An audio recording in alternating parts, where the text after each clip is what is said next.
أعوذ بالله من الشيطان الرجيم. بسم الله الرحمن الرحيم. الحمد لله رب العالمين، والصلاة والسلام على أشرف الأنبياء والمرسلين سيدنا محمد وآله وصحبه ومن تبعهم بإحسان إلى يوم الدين. اللهم علمنا ما ينفعنا وانفعنا بما علمتنا وزدنا علما. سبحانك لا علم لنا إلا ما علمتنا إنك أنت العليم الحكيم. وعلمك ما لم تكن تعلم، وكان فضل الله عليك عظيما. وعنده مفاتيح الغيب لا يعلمها إلا هو، ويعلم ما في البر والبحر، وما تسقط من ورقة إلا يعلمها، ولا حبة في ظلمات الأرض ولا رطب ولا يابس إلا في كتاب مبين. إلهي فوضت الأمور جميعها إليك فدبرها بما شئت والدفي. وسلمني اللهم يا ربي واحمني، وخذ بيدي وامن وجد وتعطفي. ثم أما بعد، قال السلطان الناصر لدين الله والآسر الكاسر لأعداء الله سيدي أبو حفص عمر بن سعيد الفوتي رضي الله تعالى عنه وأرضاه ونفعنا به في الدارين آمين. إن الهدى في الذكر والسنة قط، وما اهتدى المعرض عن هذين قط. ما دون الأئمة الأعلام تفسير هذين به يرام، ومنهما تحقيق ذا يرام، ومن خلا عن واحد يلام. وجامع الكل هو الإمام في أي عصر كان، والسلام سيد تال. bandiraɓe tedduɓe heeɗiɓe, bisimilla moɗon, eɗen janga deftere meɗen naylul ulum, eɗen jaare alfaslul awwal fi tarifi l ilmi wa dhicri anwa'ihi. haade meɗen fuɗɗade en jangino yontere yawtude nde muqaddimatul kitabi, jimol gotol ne toon en mbino haza wa inni qad tawaytu dufulati fi l ilmi allubuhu walastu azalu ɓuuri moƴƴude gaccireno deftere nde waɗi nani oto mbiye walata azalu, mbiye walastu azalu. هذا وإني قد طويت طفولتي في العلم أطلبه ولست أزال ɓuri moƴƴude. hande jareteden ko faslu gadano jimen baytuji ɗi caggal mum garande men e firongo so Allah jaɓi. o wi al ilmu idrakun wa minhu munazzalun min rabbina wa ilayhi la yuhtalu. al ilmu idrakun wa minhu munazzalun min rabbina wa ilayhi la yuhtalu. والثاني ما الرحمن علم آدما وبنوه في إدراكه أمثال. والثاني ني وفودتاك أنا ويا الثاني، أنا ويا الثاني لغة في عند العربي. الثاني لغة في الثاني، أنا مقصور للضرورة دي على قدام العربي بتجي أنا ويا الثاني توفوداك. والثاني ما الرحمن علم آدما، ودي آدم أو تنوين تصريف دورنا للضرورة الوزن. والثاني ما الرحمن علم آدما وبنوه في إدراكه أمثال، وهما علوم الدين والدنيا معا وكلاهما قد يقتضيه الحال.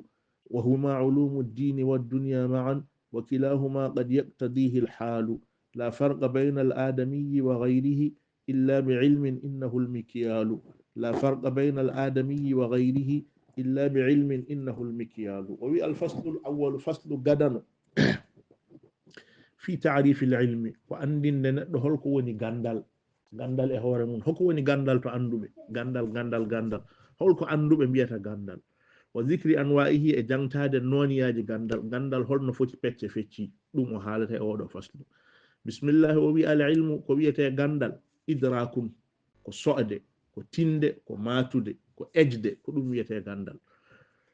al ilmu gandal, idrakun ko idrak. anduɓe ne mbaɗi luural fi tarifi l ilmi. deftere ne toon en wiya abkarul afkari lil amidi. omo addi toon fodde tarifaji capanɗe nayyi no yimɓe gandirini hoko woni gandal. ene waɗi luural ha no feewi hoko woni gandal. ko noon kadi sa ƴeewi al maqasidu lil imamil iji, a tawan toon tarifatul ilmi ene keewi ha no feewi kono ɓe fof koɓe kawre e muɗum wonde ilmu ko idraku, ɗum luural ala e muɗum. wonde gandal ko so'de, ko tinde hunde, ko matde hunde, ɗum ɗon ala luural. al ilmu gandal, idrakun ko so'de e tinde e matde. hoko woni idraku? idraku fecci ko pecce ɗiɗi. idrakul mufradati ne woodi, idrakul jumali ne woodi. ko wayno masalan mbiya zaydun, mi tini zeydu, a tini e nder hakkille maɗa zeydu, ɗum ɗon ko idraku, ɗum ɗon wiyete attasawuru. a tini e nder hakkille maɗa zeydun qa'imun, zeydu ko dariɗo, ɗum ɗon wiyete tasdiqu. nden noon idraku o nawori pecce ɗiɗi, gandal, tasawuru e tasdiqu. fof gandal fecci ko pecce ɗiɗi. gandal ma woni tasawuru, ma walla woni tasdiqu. hoko woni tasawuru? ejde hunde nde ganduɗa ko mufradu, naata e haqqille maɗa. a mati e haqqille maɗa zeydu, amati e haqqille maɗa amru, amati e haqqille maɗa baqaratun, amati e haqqille maɗa shajaratun, amati e haqqille maɗa nakhlatun, amati e haqqille maɗa kala ko matɗa e haqqille ma taw ko hunde wotere, ɗum ɗon wiyete tasawuru. sa mati e hunde a haqqille maɗa hunde wotere nde wonko nde waɗi tamarowi ki ɓesni, ɗum wiyete tasdiqu. nagge nge jibini, ɗum wiyete tasdiqu. hayre nde yani, ɗum wiyete tasdiqu. nden noon al ilmu gandal idrakun ko soode. hoko woni idraku? husulu surati shay'i fi dhihni, hunde nde mbaadi mayre yo gas e nder haqqille. husulu surati shay'i fi dhihni, kala ko mbaadi muɗum gase e nder haqqille, ko ɗum ɗon wiyete ilmu. foti ko tasawuru ɓolo ɓolo, ko mufradu ejɗa ma walla ala, ko tasdiqu ejɗa, ko mufradu mo ganduɗa wonko askitina e muɗum wiye tasdiqu. nden noon al ilmu gandal idrakun koko wiyete idraku. tariful ilmi inda al ulama, sen garti e defte noon ko ɓuri raɓɓidde e tarifaji ilmu, ko ɓuri hawrede e muɗum wonde ilmu, ko al idraku al jazimu al mutabiqu lil waqi an nashi'u an dalilin, ɗum ɗon wiyete ilmu. gandal ngal ganduɗa ko so'ogol, al idrakul jazimu, so'ogol ngol ganduɗa ene fellita ene taƴora. al mutabiqu lil waqi, ene ommodire ko woni boowal ko coɗa ko e ko woni boowal ko gotum. annashi'u an dalilin, taw fuɗɗi ko e dalil o ko a yiiri yitere maɗa, a narri nofuru maɗa, a famiri haqqille maɗa, ɗum ɗon wiyete dalil o. al ilmu nden noon ilmu idrakun ko so'ogol. en gayni ta'riful ilmi bi ikhtisari. wa minhu ene e gandal munazzalun ko jippina min rabbina immorade e joomen. won gandal ngal ganduɗa immorto ko to Allah. gandal fecci ko pecce ɗiɗi. gandal ngal ganduɗa ene immoro to Allah ene woodi.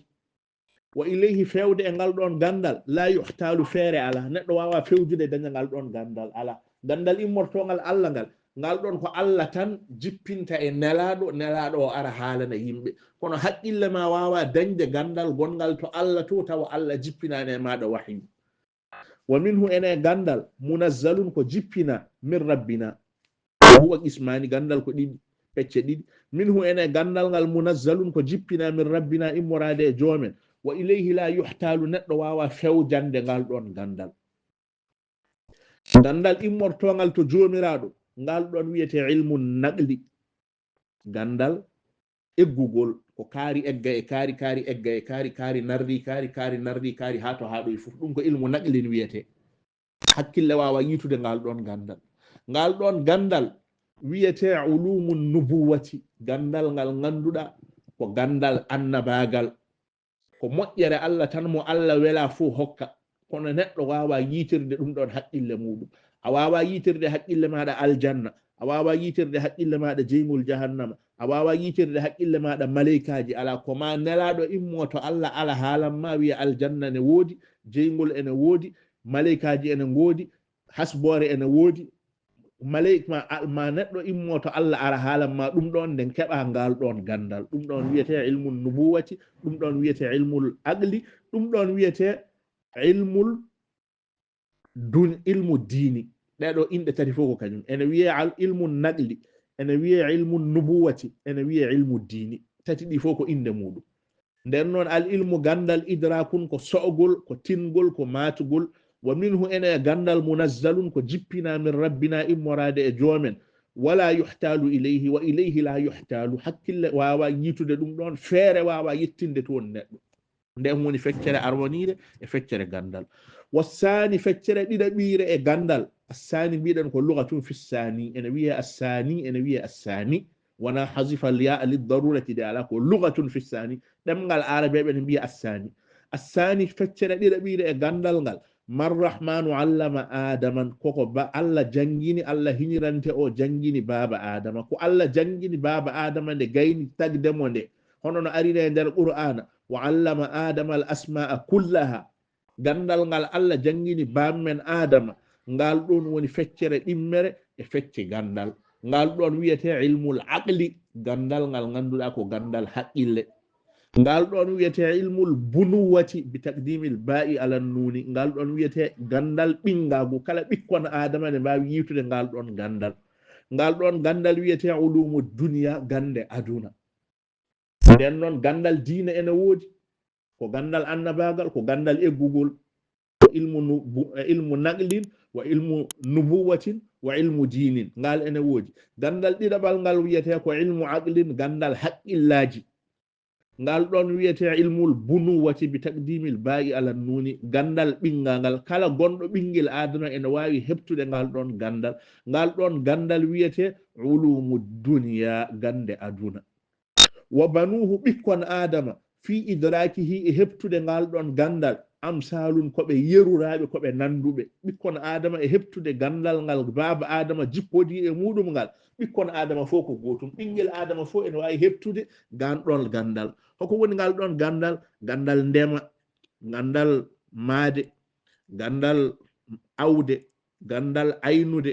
gandal fewnude jamɗe gandal yaltinde kanŋe gandal yaltinde kaalis gandal no ndemiri no ndema no moƴƴira gandal no ɓinguel adama ne safroro ɗen ɗon gande Allah andini ɗen ɗon ko baba adama jippodi e muɗum haalani ɓikkon muɗum suuɗi tan koye hakkillaji ɓikkon adama kala bittuɗo yitan ngal ɗon gandal ko gandal ɓingaku wona gandal nubuwa wona gandal diine ala ko gandal ngal ganduɗa ko gandal ɓikkon adama ɓinguel adama kala miijingel ene wawi yitude ngal ɗon gandal ɗum ɗon wiyete ilmul aqli gandal haqqillagal ngal ɗon gandal holto woni baba adama jippodima e ngal ɗon gandal ari ga aduna ga gandal ngal ene suuɗi e hakkillaji ɓikkon adama kala ɓurɗo wittude yawa yitude ngal ɗon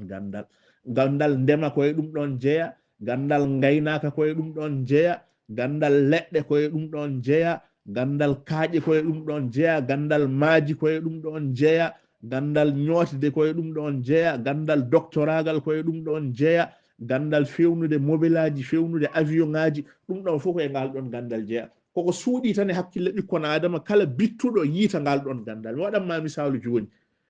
adi yitude ko wiyete ɗaɓatu ko wiyete énergie hol gadiɗo yitude ko wiyete énergie adi yitude énergie woni ɗaɓatu woni doole courant ngaji en hankadi nam avion ngaji en mobilaji en holno gandal mum ardi ko tubako goto ene wiye Benjamin Franklin o maayi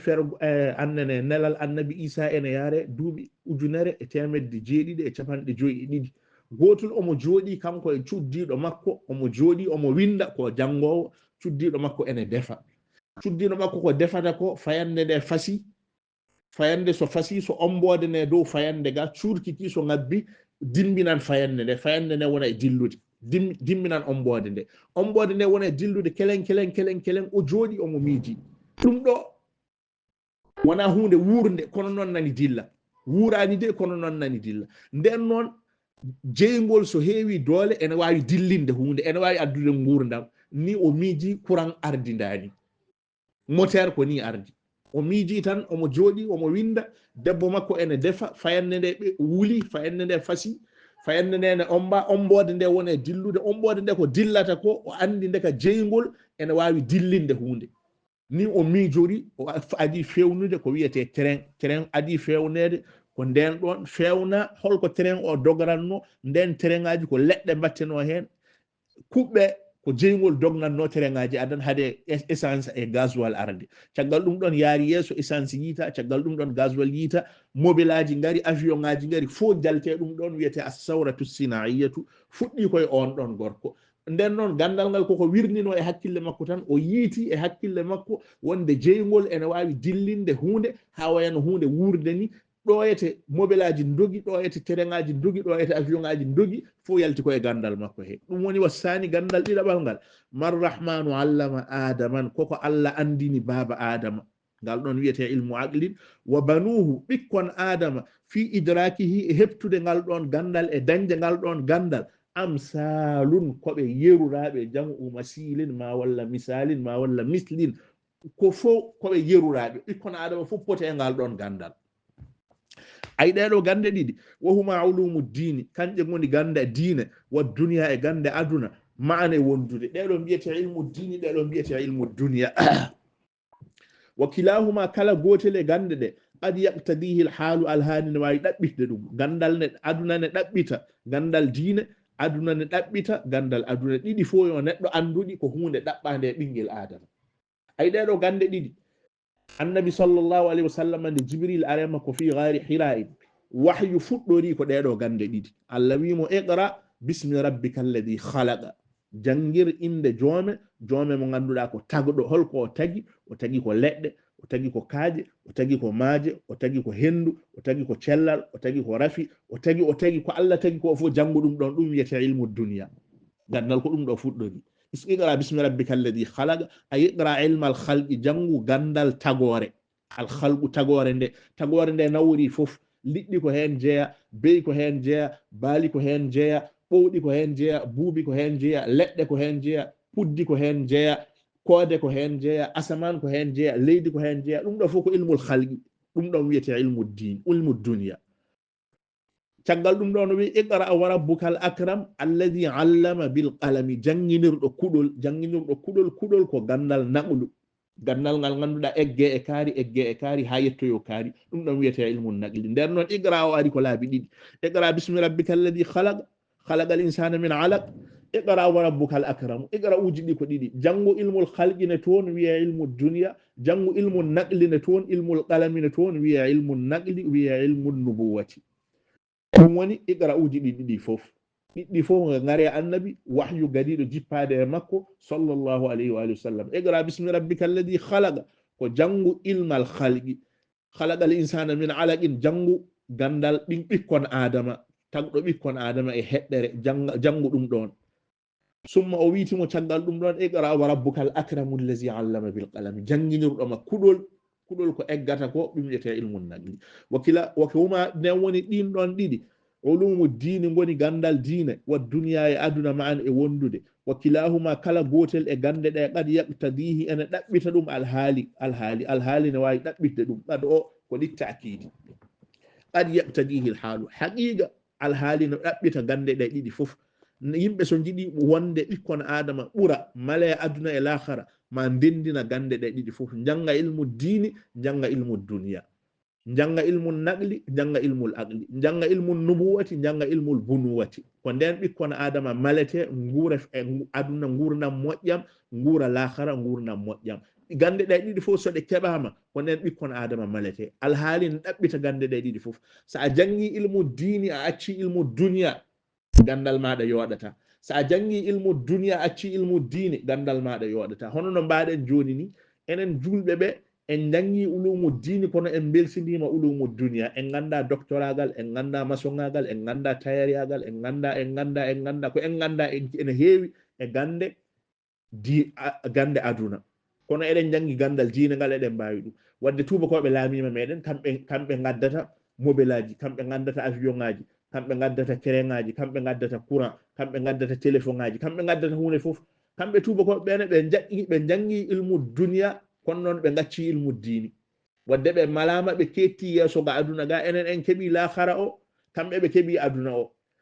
ɓurno moƴƴude ko keɓen lahara o e aduna fof sen ndendini gande ɗe ɗiɗi fof sen ndendini gande ɗe ɗiɗi fof keɓen aduna keɓen lahara ko ɗum ɗon ɓuri moƴƴude kono wona en keeɓi aduna tan lahara o daɗi meɗen ma walla en keeɓi lahara o aduna o daɗi meɗen ala wona noon watte rabbana atina fi dunya hasanatan wa fil akhirati hasanatan tubakoɓe jangi ilmu duniya ɓe gardima ga aduna ga ɓe mbasi lahara maɓɓe enen en jangi ilmu duniya ilmu diini o en mbasi ilmu duniya o en dañi lahara meɗen kono noon en perdi aduna meɗen ala fof ko gonɗen e aduna ken lamateɓe tan en mbawa fewnude hay mesalal jiddoɓe ɗo joni ne mbiya enen kefta juuɗe men e tubakoɓe eɗen kefta juuɗe men e tubakoɓe ko ɓiɗɗi haram ɓe gondi ɓe cellani aɗa jooɗi hay mesalal a wawa fewnude aɗa wiya aɗa tetta hoorema e jungo tubakoɓe hay mesalal a wawa fewnude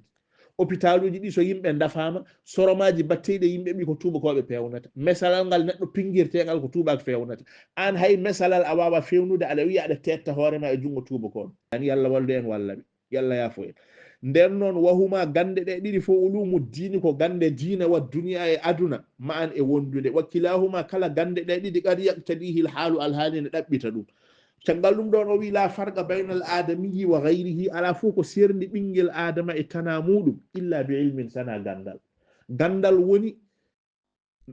médaille gandal woni kaddugal gandal woni cinkal ngal Allah sinkiri baba adama hakkude maleykaji jippinimo yo lomto jomiraɗo subhanahu wa ta'ala ga leydi gayete Allah wi toon wa allama adama al asma'a kullaha nde o tagi baba adama nde o jangin baba adama inde kala hunde kala ko woodi Allah jangini baba adama kala ko woodi e ko jogori wodoyde kala ko jogori wonde e aduna fo Allah jangini baba adama ha gasi ko Allah woni janginowo gadano baba adama woni almudo gadano o jangina gande ɗe fof o fuɗɗa jippinede e leydi ndi nden noon kala mo andani jeeyaka e ɓikkon adama aɗa jogii ɓikkon adama aɗa jogii mbaadi ɓikkon adama de kono noon a jaatitake e ɓikkon adama nde wonno a janngani ko gandal ngal tan serdata ɓikkon adama e tagore heddinde nde tagore heddinde nde ene jogii haqqille ma en kaaloy ɗum windande meɗen arore so Allah jaɓi kono hoko serni men e tagore nde enen eɗen ganda eɗen binda tagore heddinde nde windata beyi bindata baali bindata nayi bindata geloɗi bindata ulluɗi bindata bamɗi bindata dawaɗi bindata baroɗe bindata liɗɗi bindata pooli bindata ko enen ɓikkon adama tan jooɗoto ƴetta kuɗol waɗa e daha winda e dow ɗerewol ɗum ɗon ko misatu ko faltore ko maande ko cinkal wonande ɓikkon adama e dow tagore nde fof ɗum woni o wi la farqa ceergal ala baynal adamiyi hakkunde ɓinguel adama wa gayrihi e tanamun illa bi ilmin sana e gandal innahu ayi gandal almikyalu ko ɗum yimɓe ɓetirte ko gandal kala jogiiɗo gandal on ɓuri goɗɗo o ɗum ko annabi haali ɗum sallallahu alaihi wasallam khairukum man ta'allama al-qur'ana wa 'allamahu ɓuri moƴƴude e moɗon ko janguɗo qur'ana e janginɗo qur'ana wa man yuridillahu bihi khairan kala mo Allah muuye muɗum moƴƴere faqihu fi ddini Allah wi yarfa'illahu allazina amanu minkum wallazina utul ilma darajatin Allah ene ɓamta janguɓe ɓe yarfa'illahu allazina amanu minkum gonɗinɓe Allah e moɗon wallazina utul ilma e ɓe Allah hokki gandal ɓe Allah ne ɓamta ɓe darajatin martabaji ko Allah ɓamtiɓe ko Allah waɗi ɓe dow kadi qur'ana wi hal yastawi allazina ya'lamuna wallazina la ya'lamuna fotata anduɓe eɓe gandani mbawa fodde nden noon la farqa baynal adamiyyi ala ko serni ɓinguel adama wa gayrihi e tanamun illa bi ilmin sana e gandal innahu ay gandal ngal almikyalu woni ɓetirgal eɗen ñaagui Allah yallah newnu en gandal baɗogal barki gandal kulol Allah gandal nafowo diine e duniya nafa aduna e l'akhara fo innahu waliyu zalika wal qadiru alayhi wa sallallahu sallama wa baraka ala sayyidina muhammadin wa alihi wa sahbihi ajma'in